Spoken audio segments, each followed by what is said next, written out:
नागपूरची आंतरराष्ट्रीय बुद्धिबळपटू दिव्या देशमुख नागपुरात मंगळवारी पोहोचली। नागपूर विमानतळावर पोहोचताच कुटुंबीय आणि तिच्या चाहत्यांनी तिचं स्वागत केलं।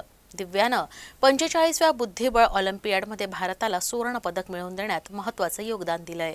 हंगेरीची राजधानी बुडापेस्ट येथे 45व्या बुद्धिबळ ऑलिम्पियाड स्पर्धेचा नुकताच समारोप झाला।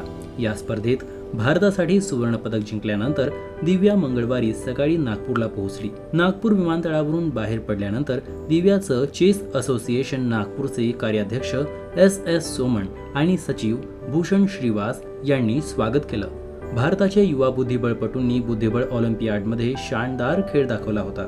पुरुष आणि महिला अशा दोन्ही प्रकारात सुवर्ण पदक जिंकून इतिहास रचला गेलाय। दिव्या महिला संघाची सदस्य होती आणि तिच्या उत्कृष्ट खेळाच्या जोरावर ती संघासाठी सुवर्ण पदक जिंकण्यात यशस्वी ठरली। एकाच ऑलिम्पियाडमध्ये भारताने दोन्ही प्रकारात सुवर्ण पदक जिंकण्याची ही पहिलीच वेळ आहे। दिव्याच्या या कामगिरीनंतर आता पंतप्रधान नरेंद्र मोदीही दिल्लीत तिचा सन्मान करणार आहेत।